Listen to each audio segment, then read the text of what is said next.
Hello, I'm Greg Lowen, and as you can see, I'm going to be reading to you from the library. This is the new novel called The Use and Abuse of Laura Endicott. The subtitle is A Memory. Remember, in the introductory video, I showed you a newspaper from 1865, and there was a want ad posted by a young woman, aged 20, who was looking for a position as governess. We know nothing about this person, not even her name, let alone whether she found a job and what her life was like. But the ad was so intriguing that I ended up writing an entire novel about this person.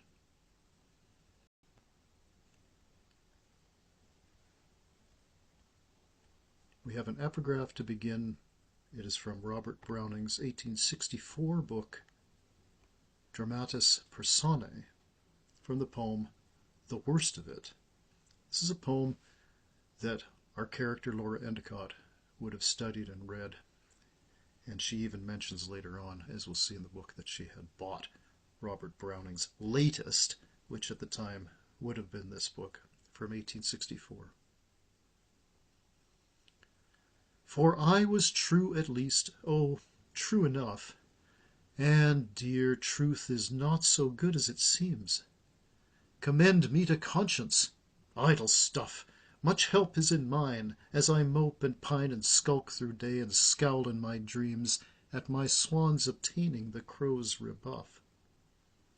Men tell me of truth now. False, I cry, of beauty, a mask, my friend, look beneath. We take our own method, the devil and I, with pleasant and fair and wise and rare, and the best we wish to what lives is death, which even in wishing, perhaps, we lie.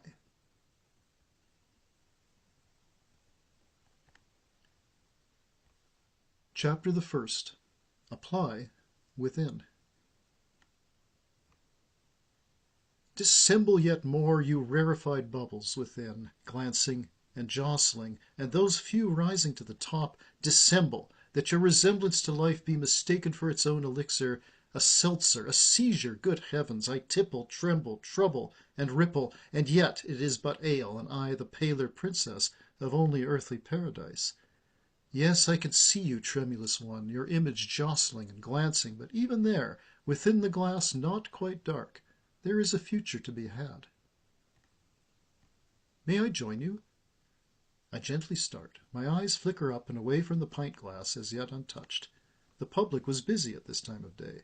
I supposed seats for Ransom, and I playing at same, he must suppose.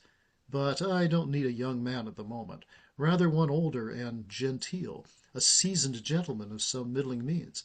My ad proclaimed as much. No, rather surely implied, for I was not a proclaimer. I had written moderate rate, so any prospective employer would not necessarily shy away. And indeed, was I not but offering once again the same? How accomplished could a girl of 20 be, after all? There had been another ad in today's edition, from some other young lady, residing in Bruges of all places. Perhaps that would be a deficit for her, I hoped, for said hypothetical employer might imagine he should pay her fare back home. And though my rival had a better pedigree than I, she had not seen fit to note her age. "Were you going to drink that?" The voice was concernful, not mocking, but my reveries, roilsome and concerning rather, had permitted me to utterly ignore the chap to this point. He hovered over the bench, facing the far side of the table, unwilling to seat himself. As if I owned the bench! As if I owned the public! My mouth opened, but instead I nodded him down. He immediately summoned up the publican with a jaunty wave, and received a second, much less decorous nod in return. Oh, damn. For a moment my eyes caught themselves in the reflection of the glass. He had caught me staring stonily into my beer, which surely would be a mark of either a drunken tippler or, in fact, what I actually was, a young lady, alone, amongst the growing throngs of fellows workaday and gentlemanly alike. "I dare say, miss. Endicott. Laura Endicott, late of Cambridge." He must know I meant the university, and since there was but one college which admitted women, well, "Yet Cambridge not be late of ye," he replied amicably. His grin was almost infectious, but infarction might be the better apt at this juncture. My ad! My ad! I had of course checked within the offices of the press just before it had closed. That had been my final act of what to others was simply another working day, the day before New Year's Eve. But for me, 1865 coming to a close meant the onset of a reality grimmer and paler than even my downcast countenance could conceive. Better the devil one knows, I suppose. I forced my eyes away from the glass. The fact that he had not yet served himself gave me a few more moments of denial. This was a very different feeling, I decided, than imbibing with one's schoolmates in high summer, seated in the public portico, with almost as many other women afoot as men. A 4-year degree taken in 3 years, a happy scrum of scree and glee and for as many months that counted a college term, living off the remains of my parents' meager estates, which, 2 years earlier, had become my escrow, superseding the lawyer's kind bent. But now the moneys were gone. Used up, by Jove, by a juvenile waifish wretch whose own maidenhood might have become an advertisement in itself, and why not? What would you say to a girl who seeks a place in a country estate? I wish I had one to offer her. Now I finally gave him a smallish smile. Look beneath, my sudden friend. He gave a sign that he understood. He must be a student, but one for whom his studies carried some gravity. Perhaps unexpectedly, here arrived his own glass of murky liquid. Was that his own mirrored future? Now that we had met, it seemed that much more likely that it could be so. You might be ugly, but you've had precious little time to dwell in ugliness. I nodded to that decently wise riposte, and then he raised his glass, and bumping off one another, the respective waters combined over top, not unlike the pool's effect upon Narcissus, one might conjure. Here was a role reversal, to be sure, as he was the pool and I the flower. Such are modern times, I do gather. Now that said, I did begin to like him.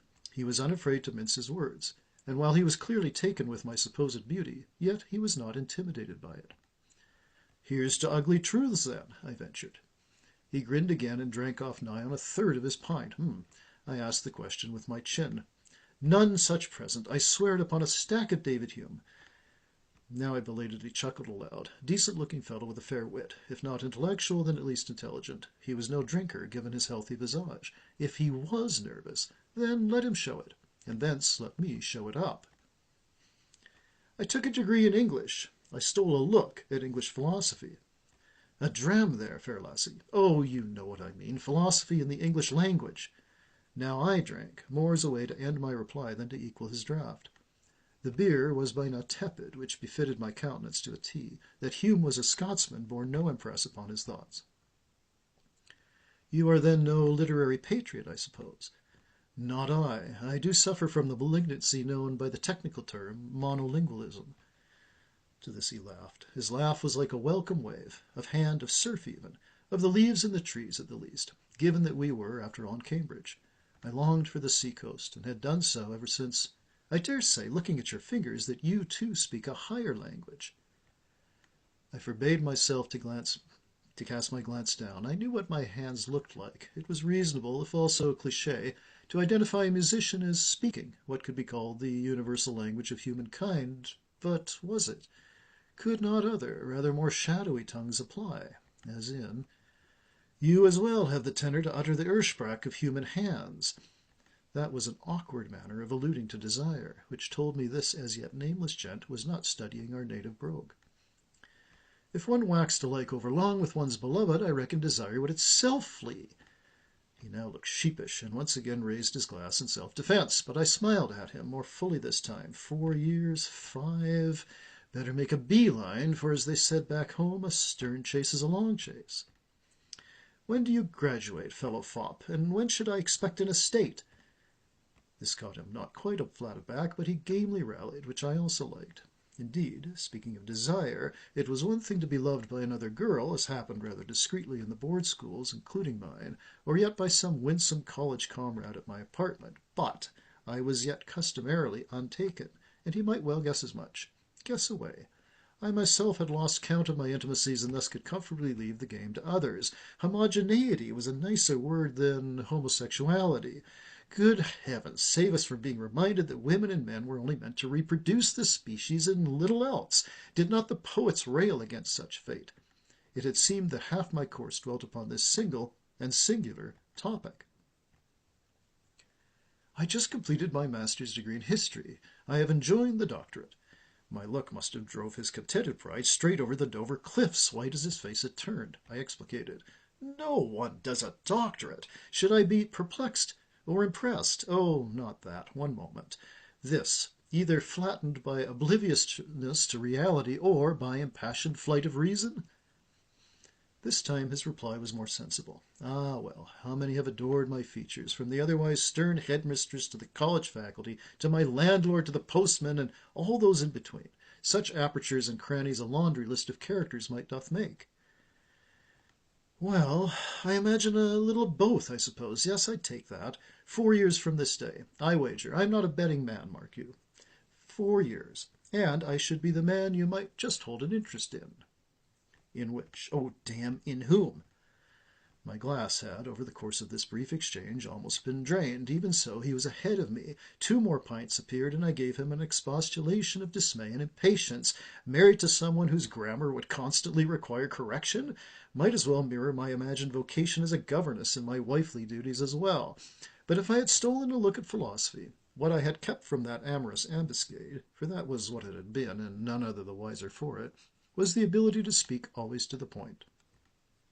4 years awaiting the nameless scion of England's self-absorbed nostalgia industry. Pity me this pittance, fates, and deliver me bodily into the Furies' arms.